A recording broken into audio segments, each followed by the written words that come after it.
بسم اللہ الرحمن الرحیم الحمد للہ رب العالمین والصلاة والسلام علی اشرف الانبیاء والمرسلین وعلی آلہ وصحبہ اجمعین اما بعد۔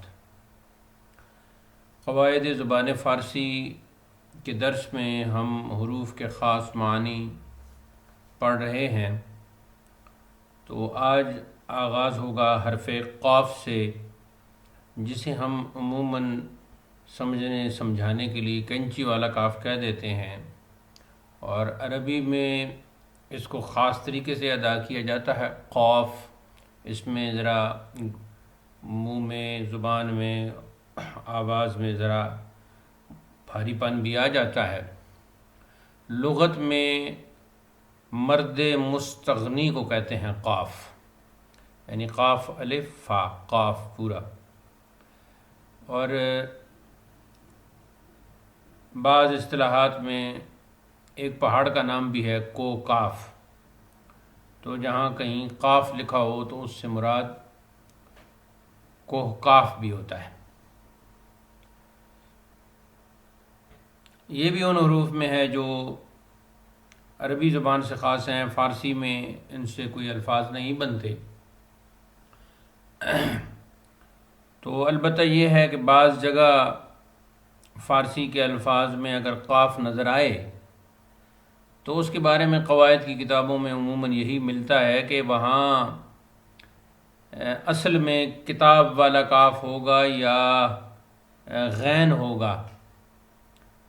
تو ظاہر ہے پھر کاتب دو قسم کے ہوتے ہیں نا، ایک کاتب ہوتا ہے کسی استاد کی تحریر کو سامنے رکھ کے کچھ تحریر کرتا ہے، اور ایک کاتب وہ ہوتا ہے جو سن کے تحریر کرتا ہے۔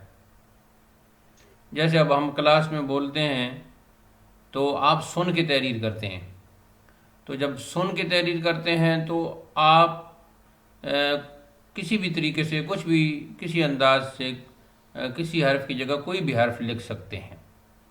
تو یہاں یہ مقصد ہے کہ اگر کہیں فارسی لفظ میں قاف یعنی نقطوں والا، کینچی والا نظر آ بھی جائے تو وہ حقیقت میں کاف کتاب والا یا غین ہوگا۔ جیسے قالیچہ دراصل ہے غالیچہ،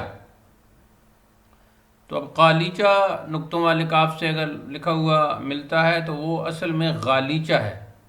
تو یہ مثال ہو گئی کہ اصل میں وہ غین کے ساتھ ہے۔ ایسے ہی آپ لفظ ایک اور میں مثال لکھواتا ہوں، یہ جو خدا نخواستہ کسی کو سانپ ڈس جاتا ہے تو اس کے لیے جو دوا استعمال کرتے ہیں اس کو کہتے ہیں تریاق، تو وہ بھی بعض جگہ نقطوں والے قاف سے لکھ دیا جاتا ہے، تو وہ اصل میں تریاق کتاب والے کاف کے ساتھ ہے۔ تو یہ مثالیں اس حوالے سے ہیں کہ تریاق کاف والے کتاب کے ساتھ ہے، غالیچہ غین کے ساتھ ہے۔ اگر کہیں قاف کے ساتھ لکھا ہوا ہے تو وہ فارسی کا لفظ پھر نہیں رہے گا، وہ دراصل نقطوں والا کاف لکھ دیا گیا ہے کتاب والے کاف کی جگہ، اور قالیچہ میں نقطوں والا کاف لکھ دیا گیا ہے غین کی جگہ۔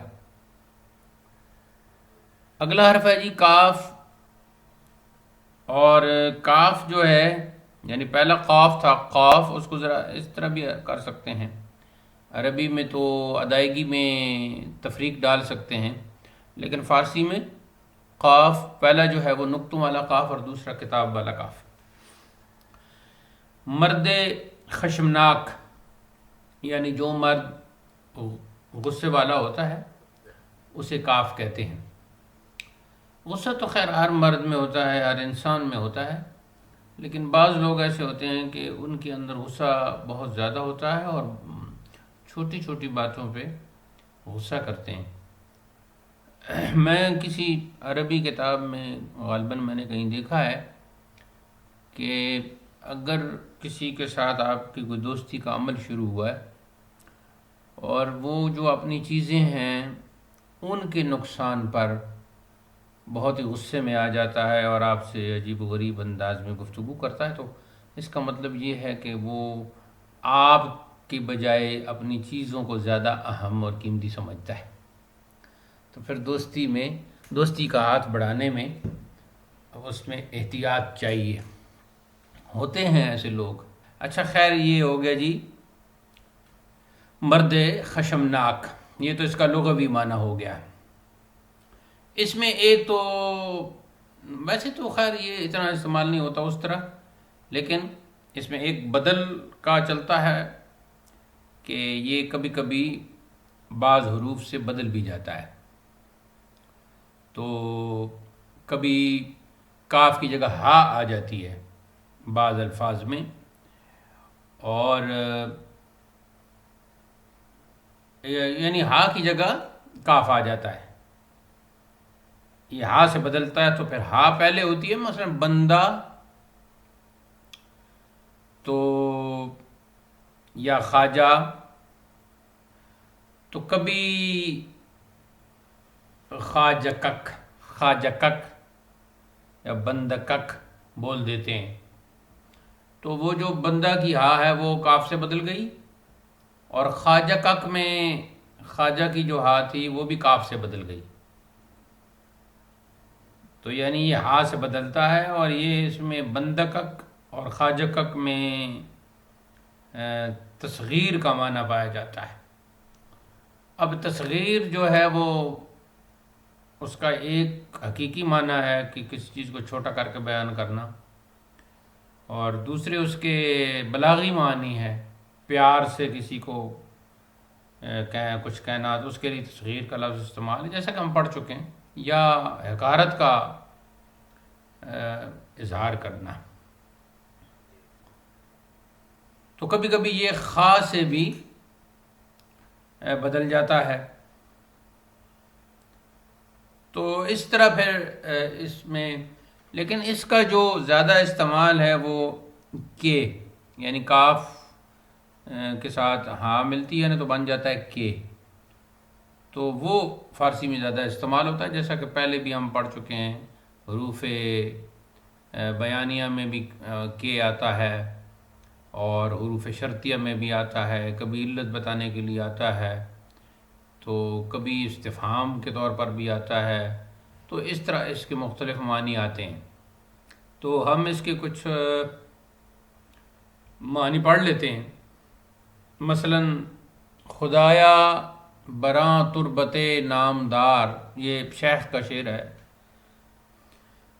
خدایا براں یعنی کہ برآں تھا اصل میں، برآں، خدایا براں تربت نامدار، بفضلت، اگلا مصرع ہے بفضلت کے باران رحمت ببار۔ تو اب اس کا ترجمہ پہلے ذہن میں بٹھا لیں، خدایا اے خدا، براں تربت نامدار، اس نامدار تربت پر، برآں تو براں برآں ہو گیا نا، اب یہ جو براں ہے نا جی، یہ شعر میں براں آتا ہے، تو یہ برآں کا مخفف ہے، تو یہ جب مخفف بن جاتا ہے تو وہ بھی پھر فصیح رہتا ہے، اور جس طرح اس کو اہل زبان نے لکھا اسی طرح لکھنا چاہیے۔ لیکن یہ جو آج کل کے رشید حسن خان جیسے لوگ یا اس کے رستے پہ چلنے والے، اچھا یہ اس پہ زور دیں گے کہ براں غلط ہے، اس کو الف مدہ پورا لکھیں، تو یہ جاہل لوگ ہیں، ان کی کوئی وہ حیثیت نہیں ہے۔ تو اس میں جو دوسرا مصرع ہے نا جی، ہاں، خدایا براں تربت نامدار، اے خدا اس نامدار قبر پر، بفضلت اپنے فضل کے ساتھ، باران رحمت ببار، رحمت کی بارش برسا۔ تو اس کے درمیان جو کے آیا ہے نا، دیکھیں ترجمہ میں تو کے کا وہ نہیں آیا نا، لیکن یہاں کے دعائیہ ہے، تو کاف دعائیہ آپ اسے کہیں گے، کاف دعائیہ یا کے دعائیہ، دونوں طریقے سے کہہ سکتے ہیں۔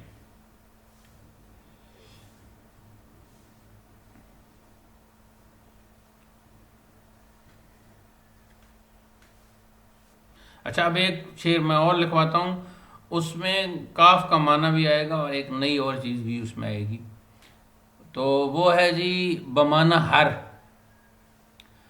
یعنی کہ یا کاف بمعنی ہر۔ تو شیخ فرماتے ہیں کرا شرع فتویٰ دہد بر ہلاک.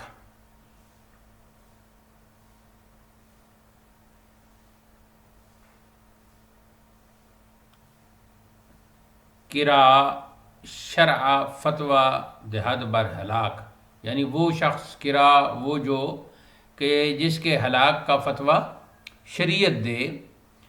اگلا مصرع ہے جی الا تا نداری زے کشتنش، یعنی کشتن تو مصدر پورا لگتے ہیں نا، اس کے ساتھ شین لگائیں گے. زے کشتنش الا تا نداری زے کشتنش، کشتنش یعنی ایک ہی لفظ بنے گا نا. کشتن تو پہلے آپ لکھ چکے ہیں مصدر، تو نون کو شوشہ ڈال کے آگے شین لکھ دیں گے اس کے ساتھ. کشتنش الا تا نداری زے کشتنش باک، باک کا معنی ہو گیا خوف. تو اس کے مار ڈالنے میں مطلب ہے خبردار، الا خبردار، تا نداری زے کشتنش باک، تو اس کے قتل کرنے سے نہ ڈر. ہاں اس کو مار ڈالنے سے، قتل کرنے سے نہ ڈر. کیوں نہ ڈر؟ اس لیے کہ اس کے ہلاک کا، اس کو قتل کرنے کا فتویٰ شریعت نے دیا ہے، جیسے قصاص ہو یا جو پھانسی کا جس پر بھی وہ آتا ہے. تو اب اس کو کیسے پڑھیں گے؟ کرا شرع، تو اس میں کے آیا ہے، ٹھیک ہے جی. تو یہ کرا جو ہے نا، یہ کرا جب لکھتے ہیں نا تو اس وقت تو یہ ہا ختم ہو جاتی ہے نا، حذف ہو جاتی ہے. کرا جوڑ کے جب لکھتے ہیں تو ہے اصل میں یہ کہ پورا ہی ہے، لیکن جب کرا لکھتے ہیں تو پھر ہا حذف ہو جاتی ہے. تو کرا اب کیا مطلب ہے کہ ہر وہ شخص جس کو شریعت نے جس کو ہلاک کرنے کا فتویٰ دیا ہے تو اس کو قتل کرنے سے تو نہ ڈر. تو یہاں جو شروع میں کے کرا کے اندر کے موجود ہے، یہ بمانہ ہر ہے. یہ تو ہو گیا ہمارا شاہد، یعنی کرا کے نیچے خط کھینچ کے تو لکھ دیں شاہد، یہ ہمارا شاہد ہے جس کے لیے ہم نے شیخ کا شعر لکھا ہے. لیکن جو دوسری بات میں آپ کو بتانا چاہتا ہوں وہ دیکھیں نا، کرا شرع فتویٰ دہد بر ہلاک الا تا نداری ذکشتنش باک. اب اس کا وزن کیا ہے جی؟ کرا شرع فتویٰ دہد بر ہلاک فعول فعول فعول فعول. الا تا نداری ذکشتنش تو اب نہیں پڑھ سکتے نا یہاں، ٹھیک ہے جی. اصل تو ہے تو ذکشتنشی، لیکن اس کو کیسے پڑھیں گے؟ الا تا نداری ذکشتنش باک، ٹھیک ہو گیا جی. اب اس کو ذکشتنش کو کیسے پڑھیں گے؟ ذکشتنش. اب کچھ تنش جب آپ پڑھیں گے تو ڈکشنری میں جو شخص کچھ تنش دیکھے گا اسے نہیں ملے گا اس لیے کہ یہاں یہ جو ہے نا ایسی جگہوں سے بالکل واضح ہو جاتا ہے کہ استاد کے بغیر بات نہیں بنتی. تو اب اس کو آپ پڑھیں گے الا تا نداری ذکشتنش باک. تو ویسے جب اس کو پڑھیں گے تو ذکشتنش ہی پڑھیں گے نا، لیکن شعر میں اس کو ذکشتنش پڑھیں گے. تو شعر میں یہ کچھ حروف متحرک ساکن ہو جاتے ہیں. تو اس کے شروع میں شاید ہمارا شروع میں کرا میں جو کے آیا ہے. باقی کے کا استعمال جو ہوتا ہے وہ پہلے ہم پڑھ چکے ہیں، ٹھیک ہے جی. مثلا تصغیر میں جو اس کا استعمال ہوتا ہے تو ہم پہلے پڑھ چکے ہیں. مثلا دختر ہے تو دخترک، اس کے آخر میں کاف لگ جائے گا. چھوٹی بچی، چھوٹی بیٹی. اور مردک ہم پہلے پڑھ چکے ہیں حقارت کے لیے، ہیں جی. اور اسی طریقے سے وہ خوراک پوشاک جو ہم حاصل مصدر پڑھ چکے ہیں، ادھر بھی کاف استعمال ہو رہا ہے، الف اور کاف وہاں استعمال ہو رہا ہے. ٹھیک ہو گیا. اور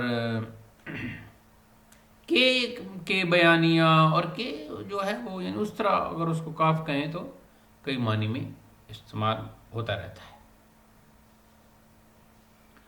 اب آتے ہیں جی کاف فارسی کی طرف، اور اس کو ہم کہتے ہیں گاف، اور قواعد کی کتابوں میں سے لکھتے ہیں کاف فارسی، کیونکہ یہ فارسی کے ساتھ خاص ہے تو اردو میں بھی آ گیا ہے، اور اردو میں تو خیر اب انگریزی اور کون سی زبان ہے جو اردو میں نہیں آ سکتی ہے جی؟ یہ ترکمنی میں کہتے ہیں نا علنامہ شلنامہ ہے جی، تو یہ کیا ہے وہ کیا ہے یہ اس میں بولتے ہیں ترکمنی میں۔ اب یہ بھی آپ اردو میں استعمال آپ کر سکتے ہو، اور کوئی یعنی پاکستان کی جتنی زبانیں وہ تو آ ہی جاتی ہیں نا اردو میں، اور باقی بھی اردو میں آ جاتی ہیں، لیکن عربی فارسی یا اب عربی اور فارسی میں اگر کوئی لفظ دوسری زبان کا لاتے ہیں تو اس میں دو وہ آپ ٹیکنیکس کہہ لیں وہ چلتی ہیں، ایک کو کہتے ہیں تعریب اور ایک کو کہتے ہیں تفریس۔ تعریب کا مطلب ہے عربی بنانا اور تفریز کا مطلب ہے فارسی بنانا۔ تو عربی بنانا کیسے؟ آپ نے کہا جی اٹک، تو اب عربی بھی تو ٹے نہیں ہے، تو آپ نے اس کی تعریب کر لی اور اس کو ٹے کو تا میں تبدیل کر کے اتک کہہ دیا۔ اور فارسی والے بھی ادھر بھی چونکہ ٹوائلٹ، تو اب ٹوائلٹ تو اس میں فارسی میں نہیں ہے نا ٹے، تو پھر وہ انہوں نے توالت کر لیا، توالت بولتے ہیں اس کو۔ اور دوسرا یہ ہے کہ حرکات میں بھی یہ تبدیلی کر لیتے ہیں۔ تیسرا یہ تعریب اور تفریس میں یہ ہے کہ یہ بعض حروف کی کمی بیشی بھی کر لیتے ہیں۔ باقی تعریب کے کچھ اور بھی امور ہیں، وہ پھر عربی زبان جب ہم پڑھ رہے ہوں گے تو انشاءاللہ وہ آ جائیں گے۔ اب گاف کا معنی جو ہے وہ یہ دراصل شگاف کا مخفف ہے، شگاف سوراخ کو کہتے ہیں، اور اس کا یہ مخفف ہے گاف۔ تو گاف سے بعض اوقات اس کا معنی شگاف مراد لیا جا سکتا ہے، اور شگاف اس کا شگافتن کا فعل امر بن جائے گا نا، شگافت، شگافی اور شگافی یا ختم ہوئی تو پھر شگاف فعل امر رہے گا، یعنی تو سوراخ کر، تو یہ شگاف کر۔ جیسے کہ پہاڑوں میں تو بہت بڑے بڑے شگاف کرتے ہیں نا، چائنا کا راستہ بھی ہمارے ہاں شگاف کے تھرو ہی آ رہا ہے پاکستان، تو اس طریقے سے ادھر بلوچستان کی طرف بھی کافی، یہ ٹرین کی لائن پر بھی کافی ہیں، ٹنل کہتے ہیں اس کو، تو بڑا لمبا شگاف۔ تو یہ شگاف فعل امر بن گیا شگافتن کا، تو پھر اس کا مخفف ہوتا ہے گاف۔ تو باقی اس سے مختلف الفاظ بنتے ہیں، تو اس کا کوئی اس طرح خاص قواعد کے اعتبار سے معنی نہیں ہوتا۔ حرف لام یہ جو شتر کے معنی میں بھی آتا ہے،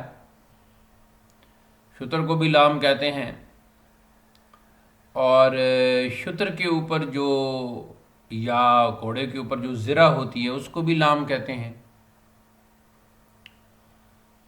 اور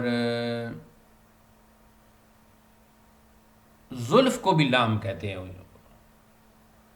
تشبیہ دیتے وہ اعلیٰ حضرت نے میں ایک جگہ کہا کہ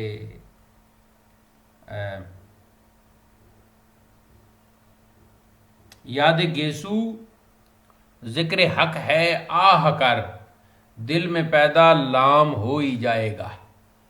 یہ عرض کا شعر ہے۔ یہ دل میں کس سے مراد ہے؟ درمیان میں۔ تو جب تم آہ کرو گے تو درمیان میں جب لام پیدا ہوگا اور زلف کا تصور بھی ہوگا تو پھر اللہ بن جائے گا۔ یاد گیسو ذکر حق ہے آہ کر، دل میں پیدا لام ہو ہی جائے گا۔ دل کا معنی یہاں درمیان. یہ اس میں بھی چلتا ہے، یہ جو معمہ ہے نا، علم معمہ، مولانا جامی نے بھی اس پر لکھا ہے، اور ہدایت البلاغت میں بھی معمہ کا چھوٹا سا ایک باب ہے، لیکن وہ مولانا صاحبائی نے اس کا اردو ترجمہ نہیں کیا. یہ مترجمین جو ہے نا، کچھ نہ کچھ چھوڑ جاتے ہیں. اب اردو والوں کو اس سے بے خبر ہی رہیں گے جب تک کہ فارسی نہیں پڑھیں گے، اور فارسی پڑھنے سے بھی بات نہیں ہوگی جب تک معمہ کو نہیں سمجھیں گے.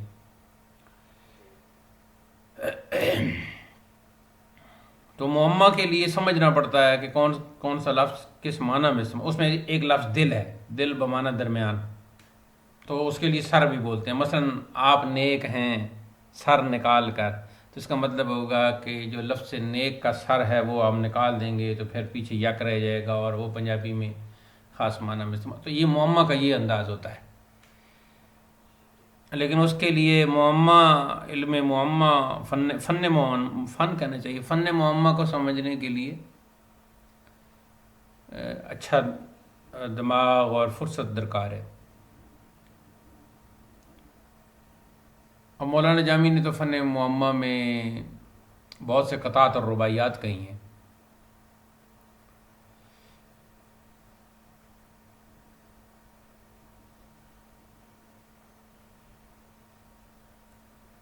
تو یہ زلف کو یعنی کہ لام کے ساتھ تشبیہ دی جاتی ہے. اس میں بدل کا تھوڑا بہت چلتا ہے، کبھی کبھی میم جو لام جو ہے وہ را سے بدل جاتا ہے، جیسے کہ چنار سے چنال. اب آتے ہیں حرف میم کی طرف. اس کے لغت میں کئی معانی ہیں.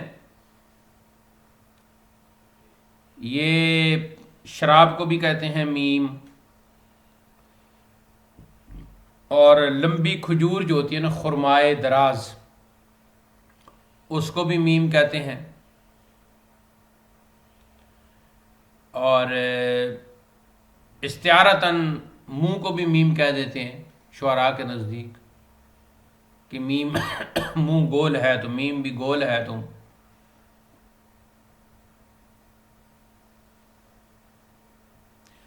باقی فعل میں اس کا استعمال آپ کو پتہ ہے، ضمیر واحد متکلم چاہے فاعلی ہو چاہے مفعولی ہو، دونوں جگہ استعمال ہو رہا ہے. مثلا کتابم، یہ تو اضافت میں بھی استعمال ہوتی ہے، جیسے کتابم، اور ادھر فعل میں بھی فاعلی اور مفعولی دونوں صورتوں میں. مثلا گفتم، تو یہ فاعلی صورت ہو گئی، اور گفتیم یہ بھی فاعلی صورت ہو گئی، ایک واحد کی ایک جمع کی. اور اگر ہم کہیں کہ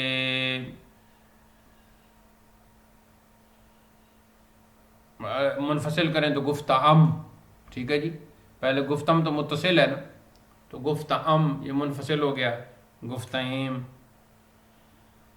اور اگر اس کو کنم پڑھیں کہ بارقول ایما کنم خاتمہ، اگر کنم پڑھیں تو وہاں مفعولی ہو جائے گی، ضمیر مفعولی.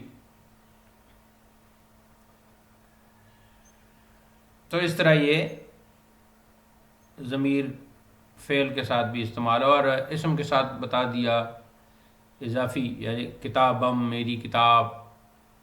ہستم بھی بولتے ہیں، ہستم ہستن ہونا ہے نا، تو پھر ہستم میں یعنی میں ہوں، کہ ہستم اسیر کمند ہوا، کہ میں حرص و لالچ کی کمند کا اسیر ہوں، جو کریمہ کا پہلا شعر آ گیا. تو ہستم کے معنی میں بھی یعنی میں ہوں، اور خود کے معنی میں بھی میم آ جاتا ہے. جیسے کہ یہ مصرع لکھیں، نگویم بجز غیبت مادرم. تو اب یہاں جو مادرم میں میم ہے یہ خود کے معنی میں ہے، یعنی یہ ہے نگویم بجز غیبت مادر خود، کہ میں اپنی ماں کے علاوہ کسی کی غیبت نہیں کروں گا. یہ میرے خیال میں ان کا امام اعظم ابو حنیفہ کا قول ہے، کہ آپ نے فرمایا کہ میں غیبت ایسی کچھ بات ہے کہ میں غیبت کسی اور کی تو نہیں کرتا، لیکن اگر کوئی تھوڑی بہت کی تو اپنی ماں کی کروں گا، تاکہ میری کچھ نیکیاں جو کچھ ہوئیں تو وہ ان کی کھاتے میں چلی جائیں۔ ایک ذوقی جملہ ہے، جو ذوق کی بنا پر جو جملے کہا جاتے ہیں ان کا اور جو شرعی فتویٰ دیا جاتا ہے اس میں زمین آسمان کا فرق ہوتا ہے، لوگ اس میں فرق نہیں کرتے۔ یہ وہ زمانہ آ گیا ہے کہ اس میں بہت سوچ سمجھ کر گفتگو کرنی چاہیے، خاص کر جب آپ لوگوں کے سامنے گفتگو کر رہے ہوں۔ تو اس میں یہ ہوتا ہے کہ متکلم جو ہے اس کو چاہیے کہ مخاطبین جو ہیں وہ تو ویسے بھی حکم ہے کہ رعایت رکھو، تو ان کی بہت زیادہ رعایت کرنی چاہیے، کیونکہ اب دیکھیں نا یہ بہت سارے خطباء جو ہیں یا یہ حضرات جو ہیں یہ اس بات کو سمجھتے نہیں۔ آپ نے میلاد النبی کا ایک کیک تیار کیا اور اس میں خاکسار کو اور ایک دو اور آدمیوں کو، تو ہم نے پھر آپ کو کہا کہ ماشاءاللہ یہ تو بہت اچھا آپ نے کیا۔ کچھ نہ کچھ انسان کھاتا ہی ہے، چاول ہو، حلوہ ہو، مٹھائی ہو، تو ایک ہی بات ہے، کیک آ گیا تو یہ ایک اچھی بات ہے۔ لیکن اب چونکہ میں خطابت کرتا ہوں، میں عوام میں بطور خطیب بھی مشہور ہوں، تو جب میں نے کہا کہ یہ آپ نے بہت اچھا کیا تو اس کا اثر ڈبل ٹرپل فور نمبر پتہ نہیں کتنا وہ نمبر تک چلا گیا، اور اس پورے علاقے میں لوگوں نے کیک کا اہتمام کرنا شروع کر دیا۔ تو یہ میری اس میں غلطی ہے۔ مجھے پھر ایسے کہنا چاہیے تھا کہ آپ نے یہ کیک کا اہتمام کیا ہے تو ضروری نہیں کہ کیک کا اہتمام کیا جائے، جو چیز بھی ہو، جو ہمارے طریقے چلے آ رہے ہیں وہ تو اس سے بھی زیادہ مناسب ہے، لیکن کیک بھی ایک نئی چیز ہے اور لوگ اس کو آج کل برتھ ڈے کے موقع پر کاٹتے ہیں، تو ایک رواج چل نکلا ہے۔ تو جن کے ہاں یہ رواج زیادہ ہو تو ان کو شاید میلاد النبی کا کیک کاٹنے پر بھی اس طرح کی خوشی محسوس ہوگی، کیونکہ ان کا ایک ذہن بنا ہوا۔ اب اس قسم کی آپ گفتگو کرتے ہیں تو پھر تو درست ہے، لیکن آپ صرف اسی کی اس کیک پہ لگے رہتے ہیں تو وہ پھر سننے والے جو ہیں مخاطبین، ان کا ذہن بن جائے گا کہ بھئی یہ آج کل پھر کیک ہی کاٹنا چاہیے۔ اب اس میں کیا ہے کہ جب آپ نے کیک کاٹا تو وہ کیک کا اہتمام کرنے کی حد تک تو کوئی خرابی نہیں تھی، لیکن آئندہ آپ نے جناب اس پہ محمد، احمد، مرحبا، یا رسول لکھنا شروع کر دیا۔ اچھا، پھر اس پہ آپ نے چھری چلائی، چھری تو آپ نے چلائی اس مٹیریل پر، لیکن کچھ لوگوں کو کے ذوق پر وہ گراں گزرا۔ شرعی طور پر وہ ایسی کوئی بات نہیں تھی، لیکن ذوق پر گراں گزرا کہ یار تم یہ یا رسول اللہ لکھ کے کاٹ رہے ہو، محمد لکھ کے کاٹ رہے ہو، تو وہ پھر وہاں سے ایک خرابی پیدا ہو گئی۔ اب اچھا، اس خرابی کو دور کرنے کے پھر دو طریقے تھے کہ اسی ذوق کے انداز میں انہیں منع کیا جائے کہ بھئی ایسے نہ کرو، یہ اچھی بات نہیں ہے۔ ایک تو یہ طریقہ تھا اور یہ اصل طریقہ تھا، لیکن ایک دوسرا طریقہ تھا، یہ بدعت ہے، حرام ہے، اس طرح کچھ لوگوں نے کہنا شروع کر دیا۔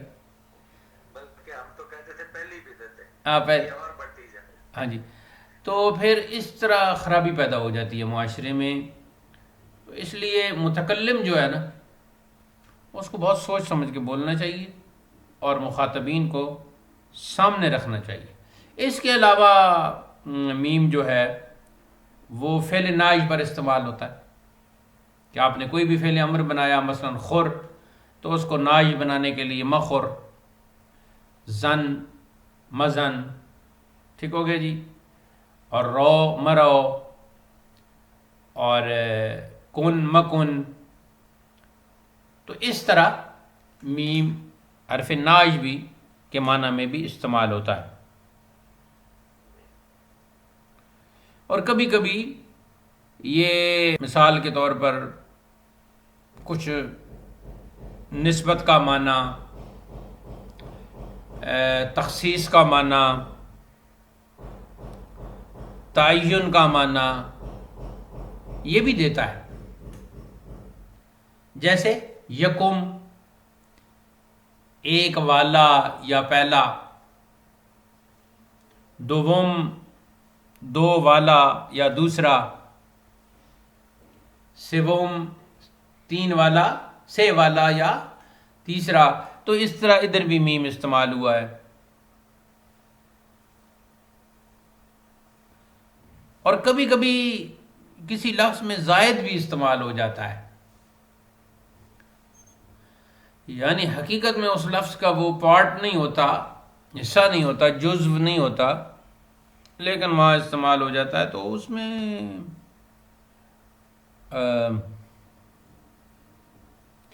ہاں وہ ایک کے حوالے سے جو بات چونکہ بات میں نے کر دی تو پھر آپ کے ذہن میں آتی رہے گی کہ میں ذاتی طور پر مجھے اچھا نہیں لگتا یہ،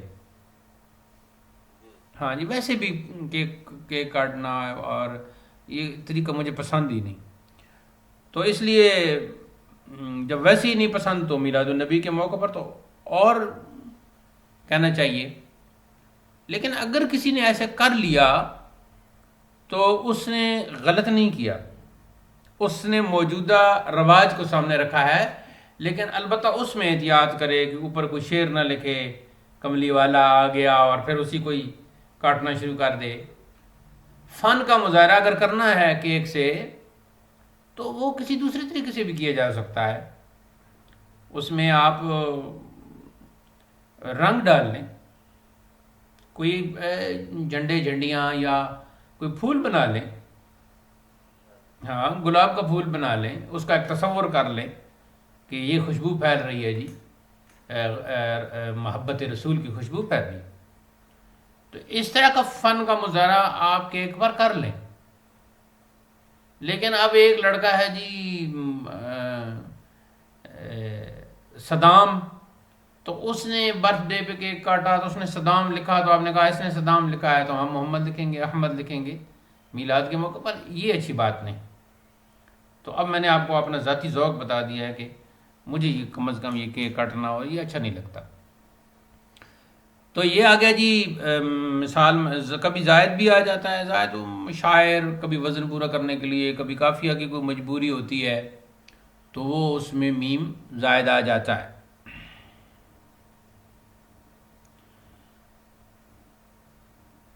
بدل کی ایک مثال میں پہلے وہ لکھوا چکا ہوں کہ غیب جو ہے نا، غیب، تو اس کو اس با کو میم سے تبدیل کیا تو غشم بن گیا۔ آپ کو اس کا معنی آپ کو یاد ہوگا، تازہ انگور کا دانہ غیب تھا تو دانے انگور غیب، اور پھر با کو میم سے تبدیل کیا تو یہ بدل میں آ گیا غشم ہو گیا۔ میں نے کہا تھا نا اس وقت بھی کہ آپ کہیں کہ یہ کیا ہے، تو پھر میں نے کہا تھا کہ یہ بھائی اہل زبان کی مرضی ہے، جو جیسے جس انداز کے وہ نکالیں الفاظ۔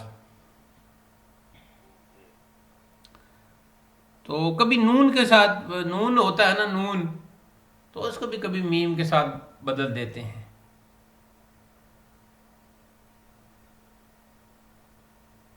مثلا کجین تھا تو کجین کو کجیم کہہ دیا، تو اب نون کی جگہ میم آ گیا۔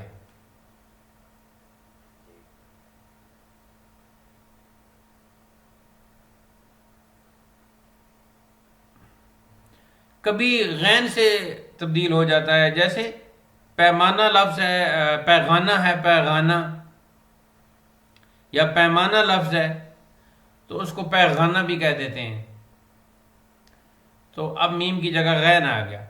یا پیغانہ کہیں استعمال ہو رہا ہے تو اس کو پیمانہ کہہ دیا تو وہاں غین کی جگہ میم آ گیا۔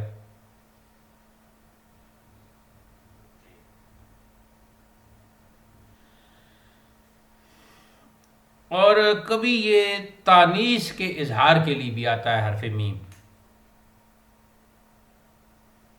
جیسے بیگم، اب بیگم میں میم تانیث کا، اب یہ نہیں کہ آپ کوئی بزرگ ہو تو آپ اس کو بیگم کہنا شروع کر دیں، بھائی یہ عزت کا کلمہ ہے، نہیں، میم نے آ کر اس کو تانیث کے ساتھ خاص کر دیا۔ خانم بھی بولتے ہیں، خانم، خانم، تو یہ تانیث کے ساتھ اس کو خاص کر دیا۔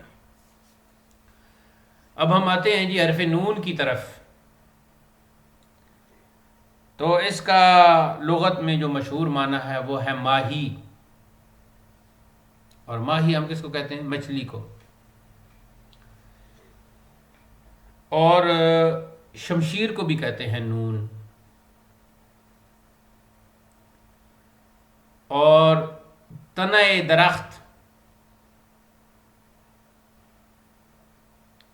تے اور نون اور ہے تنا، تنا درخت کو بھی نون کا معنی تنا درخت بھی ہے، اور نون کا معنی دوات بھی ہے، یہ جو ہے نا نون والقلم وما یسطرون، تو کچھ لوگوں کا ادھر خیال گیا ہے، تو نون کا معنی دوات بھی ہے۔ نون کا معنی پہلا لکھوایا ہے جو زیادہ مشہور ہے، ماہی جسے ہم مچھلی کہتے ہیں، دوسرا شمشیر، تیسرا تنہ درخت، اور چوتھا دوات۔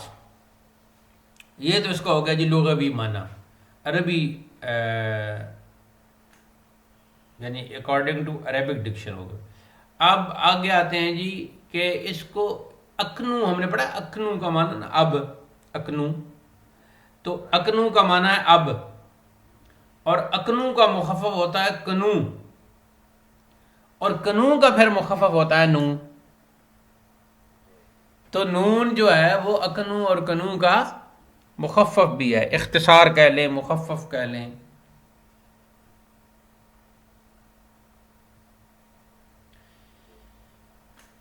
اگلا جو اس کا بلاغی معنی ہے تشبیہ کے حوالے سے، تو اس کو چاہے زنخدان اور ابرو سے تشبیہ دیتے ہیں۔ تو ابرو بھی، آپ ابرو کو سر کی طرف خود اپنی نگاہ کر کے ابرو کو دیکھیں نا، تو ابرو جو ہمارے آنکھ کی طرف الٹا نون ہے، ٹھیک ہے جی، یہ دیکھیں نا یہ ابرو ہے نا، تو یہ آنکھ کی طرف دو نون ہیں الٹے، تو اس لیے پھر ابرو کے ساتھ تشبیہ دیتے ہیں۔ اور چاہے زنخدان، وہ سیدھے نون کی طرح ہے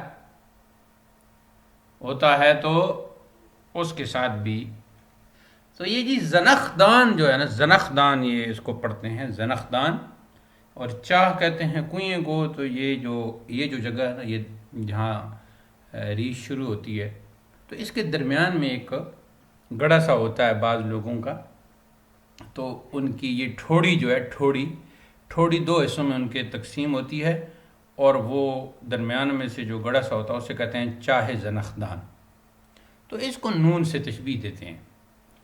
تو یہ چاہے زنخدان، یہ گڑھا سا ٹھوڑی کا، یہ خوبصورتی کی علامت ہے، یعنی جو لکھتے اسی طرح ہے، زے نون خے دال الف۔ ہاں جی اسی طرح لکھتے ہیں، چاہے زنخدان، چاہ جو ہے نا وہ اس کے ہا کے نیچے زیر لگا دیں گے نا، چاہے زنخدان، زنخدان کا کنواں،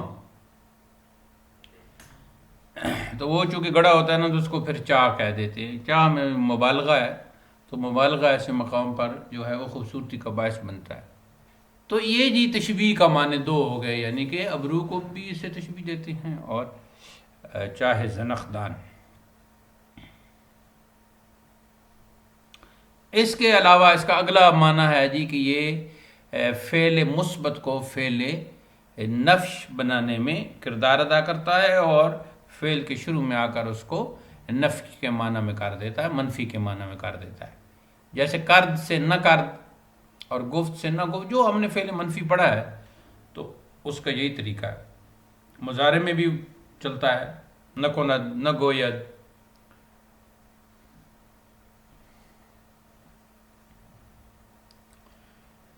اور اس کے علاوہ اس کا خاصہ یہ ہے کہ یہ فعل مضارع میں جمع کے صیغہ میں استعمال ہوتا ہے، اس کو فعل مضارع کے صیغہ واحد کو جمع بنا دیتا ہے، کند سے کنند، اور گوین سے گوین، تو اس طرح یہ وہاں جمع کا معنی پیدا کرنے کے لیے استعمال ہوتا ہے۔ اس کے علاوہ اس کا خاصہ یہ ہے کہ یہ الف کے ساتھ مل کر واحد اسم کو جمع بنا دیتا ہے، جیسے مسلمان سے مسلمانان، اور دوست سے دوستان، اور دشمن سے دشمنان۔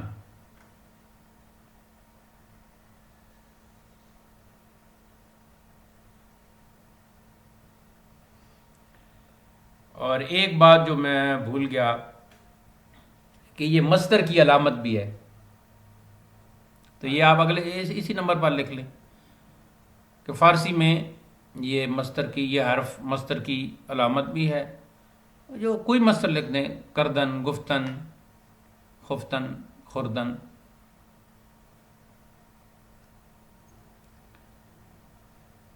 اب اگر یہ نہیں ہے نا، یہ تو بالکل خاص ہو گیا. اگر یہ نہیں ہے تو وہ مصدر ہی نہیں ہے. اگر نون نہیں ہے تو وہ مصدر نہیں ہے.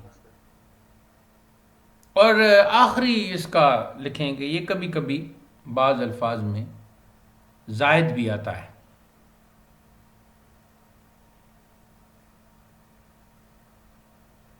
جیسے پاداش سے پاداشن، تو پاداش بمعنی بدلہ، اس کی پاداش میں انہوں نے یہ کیا تو اس کا معنی ہے بدلہ، تو اس کے آخر میں نون آ گیا. اس کے بعد آتا ہے جی واو، اور واو میں کافی تفصیل ہے فارسی کے اس حرف میں، اس کا تھوڑا سا ہم آغاز کر دیتے ہیں. جو اونٹ ہوتا ہے اس کا جو کوہان ہوتا ہے، اوپر نکلی ہوئی ہڈی، اس کو کہتے ہیں واو. تو واو کا پہلا معنی لیکن جی لغت میں واو کا معنی ہے کوہان شتر.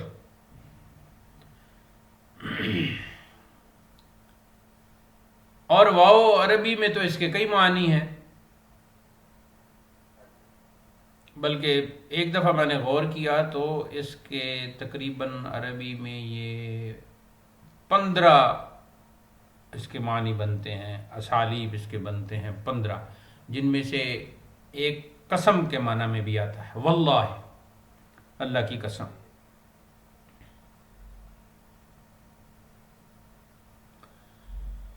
اچھا، اب اس میں آگے بڑھنے سے پہلے یہ دیکھنا ہے کہ فارسی میں واو 2 قسم کا استعمال ہوتا ہے، یعنی جب ہم تلفظ کرتے ہیں. ایک تو معروف ہے، جیسے کہ ہم نے کوئی لفظ آپ فارسی کا کہیں،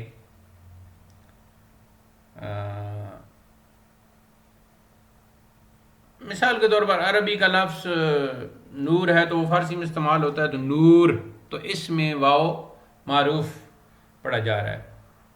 یا پہاڑ مشہور اس کا نام ہے طور، تو یہاں بھی واو معروف پڑھا جا رہا ہے. دوسرا فارسی میں یہ ہے کہ اس کو مجہول کے انداز میں پڑھتے ہیں، جیسے روز. اب اس کو ایرانی معروف پڑھ بھی دیتے ہیں، روز بھی پڑھ دیتے ہیں، لیکن عام اس کا تلفظ جو ہے، چلو اگر روز میں اختلاف ہے تو اس کا تھوڑا سا اور کر رہے ہیں، اسی سے ملتا جلتا زور. اب وہ بے شک زور پڑھے لیکن وہ ان کا اپنا ایک خاص لہجہ ہوگا. شور، شور پڑھتے رہے، ہمیں کیا، لیکن عام شور ہے تو شور میں واو مجہول ہے. اب اس کو ایک اور اس کی انداز ہے، وہ یہ ہے کہ لکھنے میں آتا ہے اور پڑھنے میں نہیں آتا، تو اسے کہتے ہیں واو معدولہ. جیسے خوش، اب خوش لکھنے میں آیا لیکن یا وہ مصدر ہے خوردن، کھانا، لکھنے میں آیا مگر. تو یہ ساری مثالیں جو میں بتا رہا ہوں یہ آپ نے یہ سب لکھنی ہے آپ نے. اس کے علاوہ عطف کے لیے استعمال ہوتا ہے، ہم پہلے پڑھ چکے ہیں، چاہے وہ 2 فعلوں کے درمیان ہو، جیسے کہ ماضی معطوف ہم نے پڑھا، یا 2 اسموں کے درمیان ہو، دشمنوں، دوست.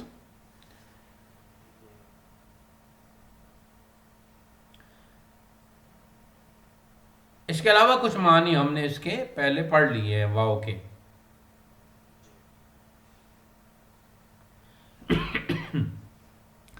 اب کچھ پرانے اساتذہ کا یہ طریقہ بھی ہے، وہ بتاتے بھی ہیں کہ کہاں اس کو معدولہ پڑھنا ہے، کہاں اس کو معروف پڑھنا ہے، کچھ کو، لیکن ہم ابھی اس سمندر میں داخل نہیں ہونا چاہتے، تو وہ پھر ایک گڑبڑ ہو جائے گا. ہم یہ سمجھتے ہیں کہ بہت سارے لفظ ایسے ہیں کہ جن میں واو معدولہ ہے، بہت سے ہیں جن میں معروف پڑھا جاتا ہے، بہت سے ہیں جن میں مجہول پڑھا جاتا ہے.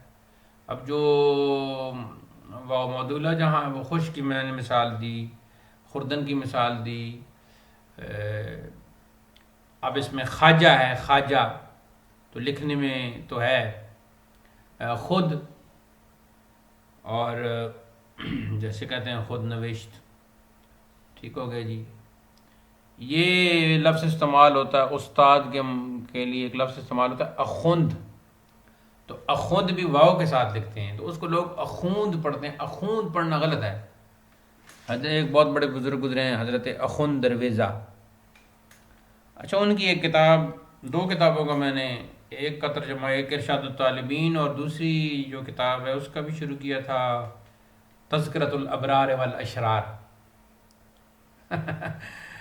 تو وہ تقریباً 1100 میں موجود تھے، اور نوشہرہ اصل میں ان کا تعلق تھا، تو پھر پشاور ان کی زندگی گزری۔ ان کے پاس ایک ڈنڈا ہوتا تھا، اور وہ لوگوں کو سیدھے راستے پہ لاتے تھے شریعت کی طرف۔ بہت بڑے شیخ بھی تھے، بہت بڑے عالم تھے، اخوند کمانے کے استاد ہے، بہت بڑے استاد تھے، اخوند درویزہ۔ اور تذکرۃ الابرار والاشرار میں انہوں نے یہ لکھا ہے کہ فلاں جو مولوی ہے، اپنے آپ کو مولوی کہلواتا ہے، مفتی کہلواتا ہے، وہ ان پڑھ ہے، جاہل ہے، ایسے تعارف کروایا ہے۔ تو میں نے اس وقت ترجمہ شروع کیا تھا، اور پھر وہ ایک پروفیسر صاحب کے کہنے پہ چھوڑ دیا۔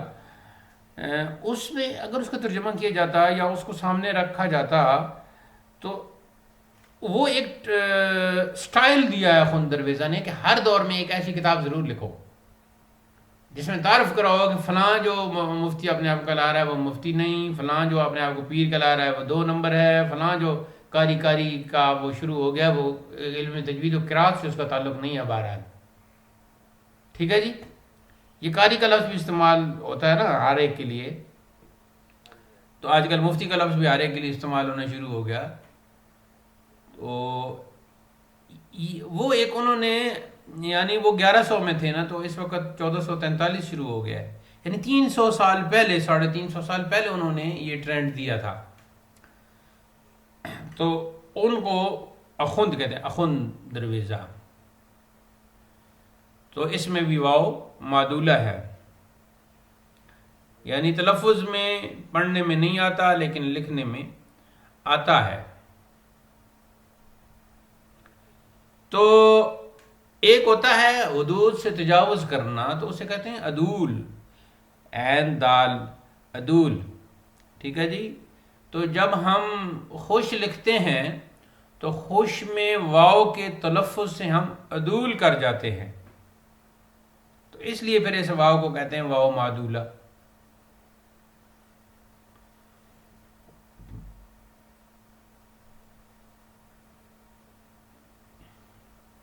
یعنی وہ حرف جس پر عدول کیا گیا اس کو نظر انداز کیا گیا، اس کو اگنور کیا گیا۔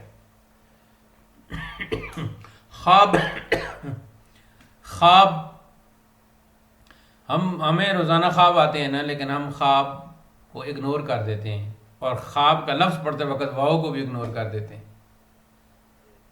ٹھیک ہو گیا جی۔ تو یہ اس میں تبدیلی اس انداز سے ہوتی رہتی ہے۔ آگے جب ہم کوئی کتاب پڑھ رہے ہوں گے تو پھر انشاءاللہ اس کی کچھ باتیں ہم کر دیں گے۔ یہ ہے کہ کبھی کبھی یہ حمزہ سے بدل جاتا ہے، یہ ضرور لکھیں۔ جیسے طاووس، تو بدل کے بن گیا طاووس، تو وہ پھر طاووس میں تو 2 واو ہیں نا، تو جب حمزہ سے بدلے گی ایک واو تو پھر وہ ایک واو کو ہٹا کر حمزہ ایک واو پر ہی لکھ دیتے ہیں، تو یہ پھر ایک لکھنے کا انداز ہے، طاووس سے طاووس۔ اور آخری بات واو کے بارے میں لکھیں کہ کبھی حذف بھی کر دیا جاتا ہے، جیسے خاموشی سے خاموشی، اور ہوش سے ہوش، اور جو ہوش یار، تو اس سے پھر کیسے ہو جائے گا؟ ہوشیار۔